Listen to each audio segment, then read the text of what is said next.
Good morning बच्चों। आज हम आप लोगों को जो है भौतिक विज्ञान कक्षा 12 का जो है सेकेंड पेपर में प्रकाश चक्र पढ़ाएंगे। यह आपको जो है कक्षा 10 के लिए भी उपयोगी है। यह प्रकाश कक्षा 10 में प्रकाश चलता है और आपका जो है कक्षा 12 में भी प्रकाश चक्र है और ये बहुत ही महत्वपूर्ण है। पूरे प्रकाश पाठ से 13 नंबर के प्रश्न पूछे जाते हैं पूरे प्रकाश से। अब शुरुआत करते हैं हम लोग प्रकाश के बारे में।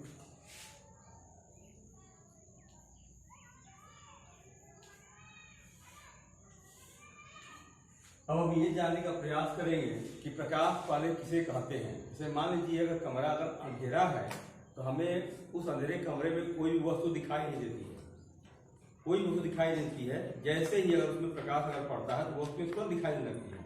इसका मतलब ये हो गया कि प्रकाश वह भौतिक कारक है जब वो किसी वस्तु पर पड़ता है तो वस्तु हमें दिखाई देने लगती है। दूसरे शब्दों में ऐसे कह सकते हैं, जब किसी अंधेरे कमरे में हम बल्ब या मोमबत्ती जलाते हैं तो इससे जो है विकिरण उत्सर्जित होता है। यह विकिरण जो है किसी वस्तु से टकराता है और टकराने के पश्चात परावर्तित होता है और परावर्तन के पश्चात हमारी आंखों को जो है संवेदित करता है, जिसके कारण जो है वस्तुएं जो है दिखाई देने लगती है। अर्थात प्रकाश जो है वह भौतिक कारक है, जब वो किसी वस्तु पर पड़ता है तो वस्तुएं हमें दिखाई देने लगती हैं। इसे हम प्रकाश कहते हैं। प्रकाश एक प्रकार की जो है ऊर्जा भी है। इसके बाद इस पाठ में आता है प्रकाश का परावर्तन। क्योंकि प्रकाश के कुछ गुण होते हैं, इसे प्रकाश का जो है परावर्तन है, यह प्रकाश का ही गुण है। तो हम देखते हैं प्रकाश का परावर्तन क्या है।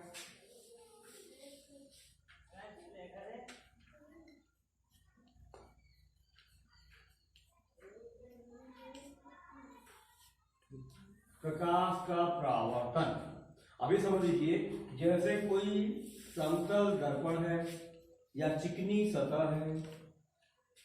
जब प्रकाश की किरण किसी चिकनी सतह से अथवा पॉलिश किए हुए दर्पण से टकराती है और टकराने के पश्चात जो है उसी माध्यम में वापस लौट जाती है, इस घटना को हम प्रकाश का परावर्तन कहते हैं। प्रकाश का परावर्तन कहते हैं। अब इसमें प्रकाश के परावर्तन के जो है नियम है। प्रकाश की परावर्तन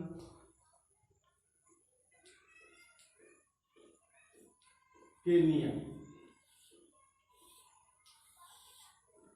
ये क्या है? तो प्रकाश के परावर्तन के जो है दो नियम होते हैं। इससे पहले हम जानने का प्रयास करेंगे कि जब प्रकाश की किरण जो है कि समतल दर्पण पर गिरती है तो इस किरण को बोलते हैं आपतित किरण बोलते हैं।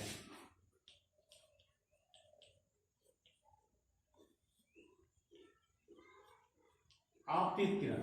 और जो किरण वापस जाती है उसे बोलते हैं परावर्तित किरण।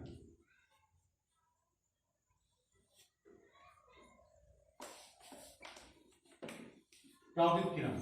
और जिस बिंदु पर दोनों किरणें मिलती हैं, अगर उस बिंदु पर दर्पण के साथ अगर अभिलंब खींच दिया जाए, अभिलंब नॉर्मल जो बोलते हैं अभिलंब,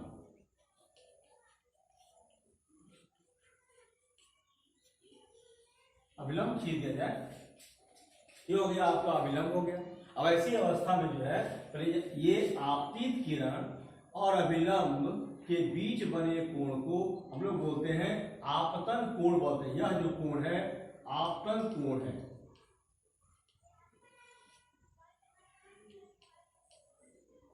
आपतन कोण। दूसरा बात कि परावर्तित किरण और अभिलंब के बीच की जो कोण बनता है इसे बोलते हैं परावर्तन कोण।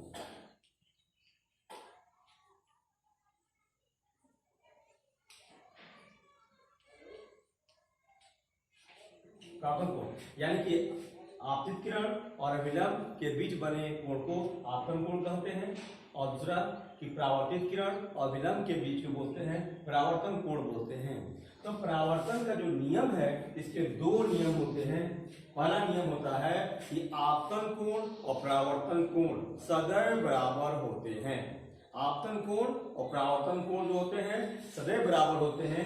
तो हम संक्षेप दे सकते हैं I बराबर R, और दूसरा हो जाएगा यहाँ पर कि मतलब ये आपतन कोण और परावर्तन कोण बराबर होते हैं। और यहाँ ध्यान से आप देखिएगा कि आपतित किरण, अभिलंब और परावर्तित किरण तीनों एक ही बिंदु पर मिलते हैं, यानी एक ही तल में स्थित होते हैं। इस प्रकार दूसरे नियम को इस प्रकार कह सकते हैं कि आपतित किरण और अभिलंब और परावर्तित किरण तीनों एक ही तल में स्थित होते हैं। यह इसका जो है दूसरा नियम है। अर्थात आपतित किरण, अभिलंब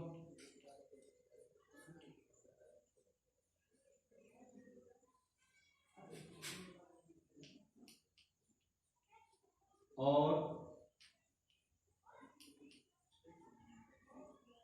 परावर्तित किरण तीनों एक ही तल में स्थित होते हैं। ये हो गया आपका जो है दूसरा नियम हो गया। अब इसे कलम पर रटना नहीं है, केवल समझना है। अब ध्यान दीजिएगा कि आप पाइएगा कि परावर्तन का नियम क्या है। तो आपतन कोण और परावर्तन कोण सदैव बराबर होते हैं। और दूसरा नियम हो जाएगा आपतित किरण और अभिलंब और परावर्तित किरण जो होते हैं तीनों एक ही तल में स्थित होते हैं। इसके बाद हम आपको बताएंगे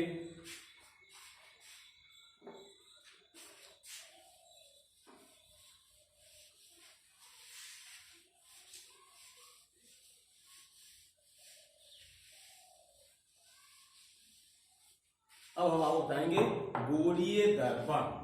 गोलीय दर्पण क्या है?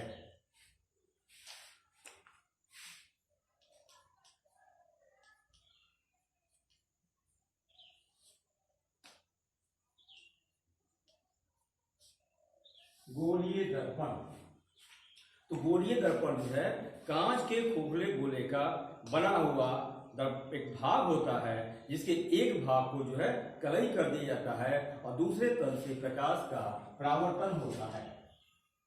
यह आपका कांच का खोखले गोले का भाग है। इसके एक भाग को जो है कलई कर दिया गया है और ये जो है आपका दूसरा भाग जो है ये कलई भाग वाला भाग है। यह भाग कलई है और ये जो तल है परावर्तक तल है।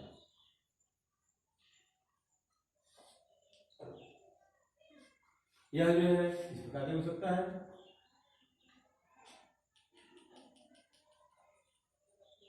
अब इस जगह पर जो कलई जो है अंदर की तरफ है और परावर्तक तल यहाँ पर जो है बाहर की तरफ है।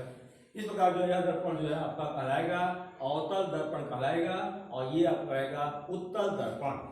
ये हो गया अवतल दर्पण।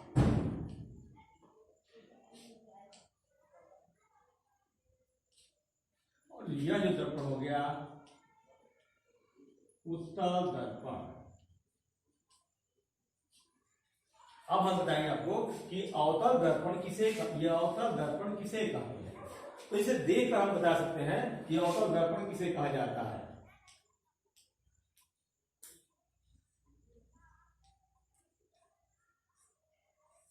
अवतल दर्पण तो कांच के खोखले गोले का वह भाग इसका परावर्तक तल जो है दबा हुआ होता है और कलई उभरे हुए भाग पर होती है।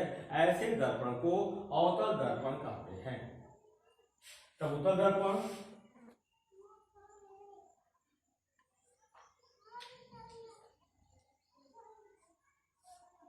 उत्तल दर्पण किसे कहते हैं? तो वही बात है कि कांच के खोखले गोले का वह भाग जिसमें प्रकाश का परावर्तक तल जो है उभरा हुआ होता है, यानी प्रकाश का परावर्तन जो है उभरे हुए तल से होता है और कलई दबे हुए भाग पर की गई होती है।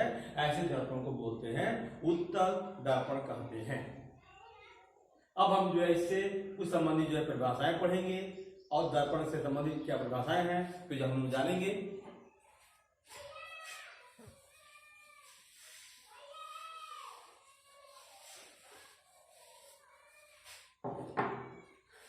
ध्रुव,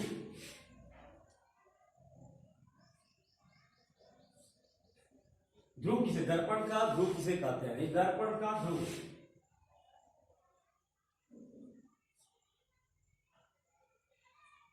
दर्पण का ध्रुव, दर्पण का ध्रुव अर्थात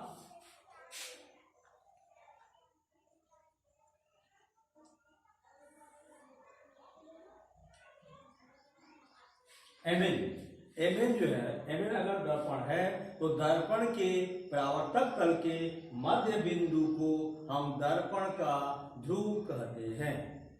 क्या कहेंगे हम लोग कि दर्पण के परावर्तक तल के मध्य बिंदु, यानी दर्पण का मध्य बिंदु, यानी परावर्तक तल का जो मध्य बिंदु होता है वही दर्पण का ध्रुव कहलाता है। के बाद यहां आएगा वक्रता केंद्र सी,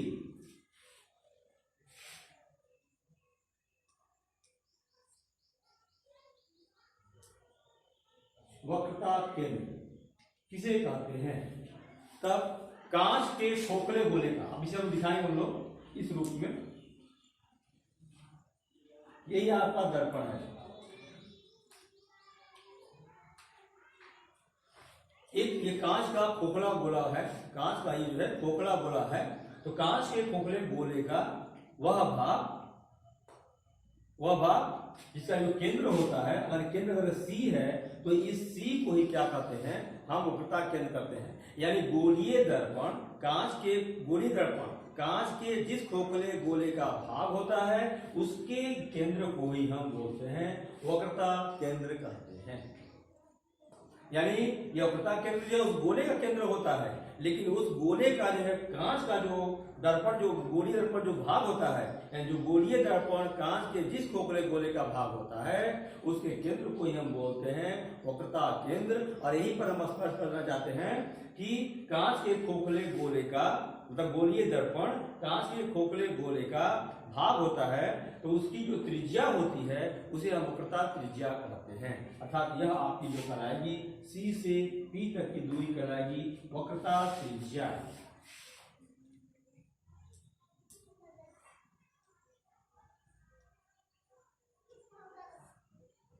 यानी वक्रता त्रिज्या किसे कहते हैं?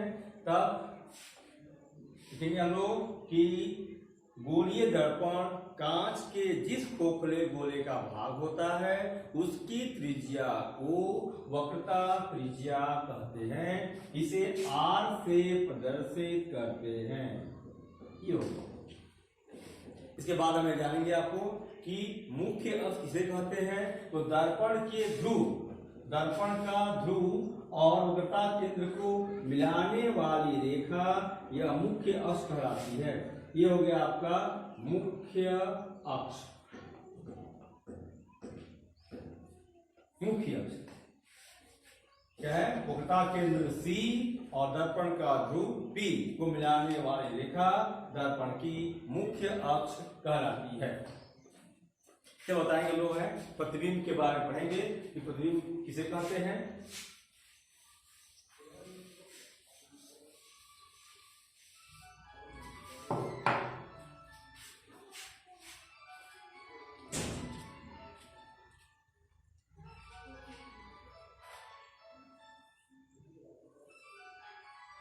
प्रतिबिंब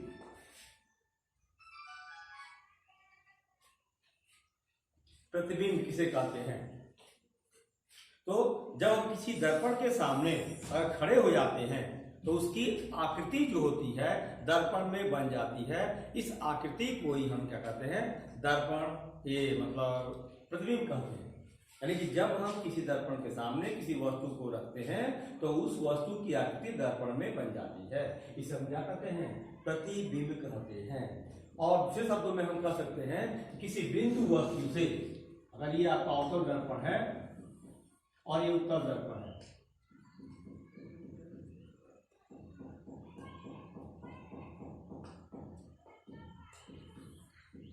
देखिए किसी बिंदु वस्तु से किसी बिंदु वस्तु से चलने वाली प्रकाश की किरणें परावर्तन के पश्चात जिस बिंदु पर मिलती है उसे हम बिंदु वस्तु का प्रतिबिंब कहते हैं। यहाँ पर ए बी का जो प्रतिबिंब है वो ए डैश और बी डैश है। क्या पर है? किसी बिंदु वस्तु से मुख्य अक्ष के समानांतर चलने वाली किरणें परावर्तन के पश्चात जिस बिंदु पर मिलती है उसे हम बिंदु वस्तु का प्रतिबिंब कहते हैं। और यदि मिलती हुई प्रतीत होती है तो उसे भी हम क्या कहते हैं कि प्रतिबिंब कहते हैं। यहाँ पर यह बात स्पष्ट होना चाहिए आपको कि अवतल दर्पण में मुख्य अक्ष के समानांतर जाने वाली किरणें परावर्तन के पश्चात कहाँ मिलती हैं? एक दूसरे को काटती हैं। जहां काटेंगी वह प्रतिबिंब जो है वास्तविक बनेगा, और जहां मिलती ही प्रतीत होंगी यानी उत्तल दर्पण में तो वहां क्या होगा? आभासी प्रतिबिंब होगा। अब इसमें मुख्य समानांतर किरणें जाएंगी, वह फोकस के सीधे में परावर्तित हो जाएंगी, और दूसरी किरण सी के सीध में जाएंगी और वापस सी से ही चली जाएंगी। यहाँ एक बात ध्यान देना आपको है, यहाँ पर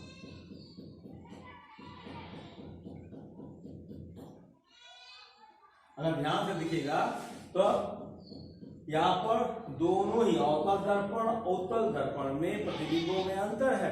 यहाँ देखते हैं कि प्रतिबिंब उल्टा है और यहाँ देखते हैं कि प्रतिबिंब आपका जो है सीधा है। यहाँ पर सीधा है, यहाँ पर दर्पण के उत्तल दर्पण में प्रतिबिंब दर्पण के पीछे है, जबकि अवतल दर्पण में प्रतिबिंब दर्पण के आगे है। इसका मतलब ये हो गया कि मुख्य अक्ष के समानांतर चलने वाली किरणें परावर्तन के पश्चात जिस बिंदु पर मिलती हैं उस बिंदु पर जो प्रतिबिंब बनता है उस प्रतिबिंब को हम वास्तविक प्रतिबिंब कहते हैं। और जिस बिंदु पर मिलती ही प्रतीत होती है उस बिंदु पर वस्तु का आभासी प्रतिबिंब होता है। इस आधार पर हम जो है प्रतिबिंब को दो बराबर भागों में बांट सकते हैं, या प्रतिबिंब जो है प्रतिबिंब के दो भाग होते हैं। प्रतिबिंब के दो भाग होते हैं। पहला जो हो जाएगा आपका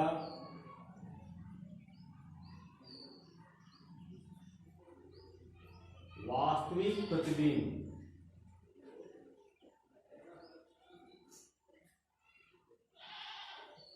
और दूसरा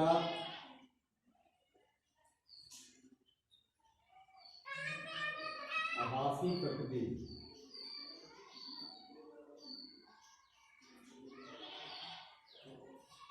वास्तविक प्रतिबिंब और आभासी प्रतिबिंब। वास्तविक प्रतिबिंब किसे कहते हैं? तब कहेंगे मुख्य अक्ष के समानांतर चलने वाली किरणें परावर्तन के पश्चात जिस बिंदु पर मिलती हैं उस बिंदु को बिंदु वस्तु का वास्तविक प्रतिबिंब कहते हैं। आभासी प्रतिबिंब मुख्य अक्ष के समानांतर चलने वाली किरणें परावर्तन के पश्चात जिस बिंदु पर मिलती ही प्रतीत होती है उसे बिंदु वस्तु का आभासी प्रतिबिंब कहते हैं। अब हम वास्तविक प्रतिबिंब और आभासी प्रतिबिंब में तुलना करेंगे। हम लिख भी रहे हैं या समझा रहे हैं, और ध्यान दीजिएगा दोनों में क्या तुलना है हम देख कर बता सकते हैं। वास्तविक प्रतिबिंब दर्पण के आगे बनता है, उल्टा बनता है, और जब उल्टा बनता है इसे हम पर्दे पर उतार भी सकते हैं। अगर यहाँ एक पर्दा लगा दिया जाए तो यह प्रतिबिंब जो है पर्दे पर उतर जाएगा, जबकि आभासी प्रतिबिंब जो है सीधा बनता है, दर्पण के पीछे बनता है, और इसे पर्दे पर उतारा नहीं जा सकता है, केवल इसका फोटो लिया जा सकता है।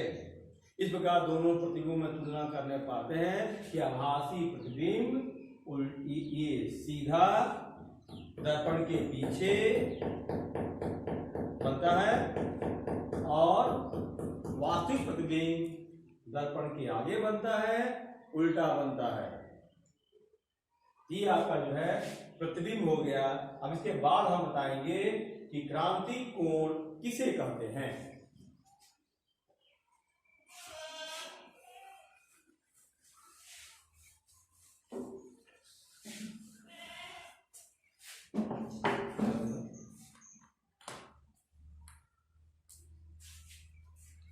मिनट जो है रखते हैं 19-20 मिनट 20।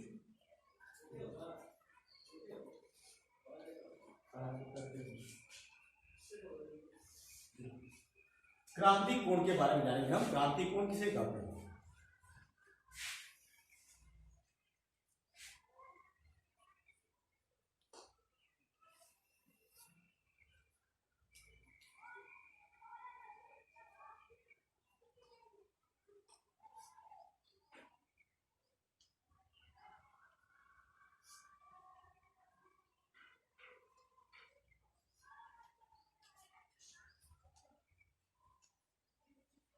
यहाँ पर दो माध्यम है कि यह और ये जो रेखा है ये दो माध्यमों को अलग करती है।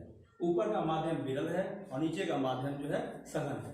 तो क्रांति कोण किसे कहते हैं? तो जब प्रकाश की जो किरण है, जब प्रकाश की किरण सघन माध्यम से विरल माध्यम में प्रवेश करती है तो वह अविलंब से दूर हो जाती है, अविलंब से दूर भागती है।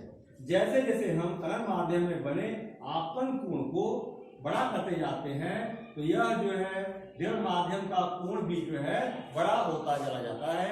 आपतन कोण के एक विशेष स्थिति के लिए विरल माध्यम में बना जो कोण होता है वह 90 डिग्री का हो जाता है। इस प्रकार सघन माध्यम में बने आपतन कोण को ही क्रांति कोण कहा जाता है।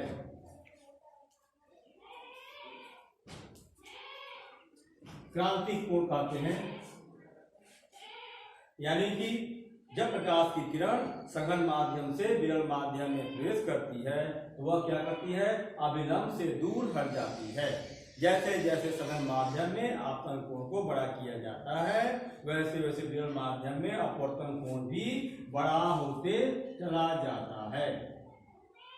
इस प्रकार आपतन कोण की एक विशेष स्थिति के लिए अपवर्तन कोण R का मान जो है 90 डिग्री हो जाता है। इस प्रकार जो है विरल माध्यम में बने आपतन कोण को ही हम ये अपवर्तन कोण को ही हम क्रांति कोण कहते हैं। इस प्रकार हम देखते हैं कि क्रांति कोण की क्या कहते हैं। तो क्रांति कोण किसे कहा जाता है? तो क्रांति कोण सघन माध्यम में बना वह आपतन कोण है। ये क्रांति कोण जो है सघन माध्यम में बना वह आपतन कोण है जिसके लिए विरल माध्यम में अपवर्तन कोण 90 डिग्री का होता है। अर्थात यहाँ पर जैसे ही I बराबर C होगा तब R बराबर 90 डिग्री हो जाएगा। इस प्रकार ये क्रांति कोण कहलाएगा। तो कैसे कर सकते हैं हम लोग कि क्रांति कोण किसे कहते हैं? तो क्रांति कोण सघन माध्यम में बना हुआ वह आपतन कोण होता है जिसके लिए विरल माध्यम में अपवर्तन कोण समकोण एक समकोण होता है, क्रांति कोण कहलाता है। यह हो गया आपका क्रांति कोण। धन्यवाद। इसके बाद बताते हैं आप लोग आगे और बढ़ाया जाएगा, आपको मतलब बताया जाएगा इसके बारे में। और कहीं अगर ना समझ में आया हो तो आप पुनः जो कमेंट करके जो है इसे आप पूछ सकते हैं।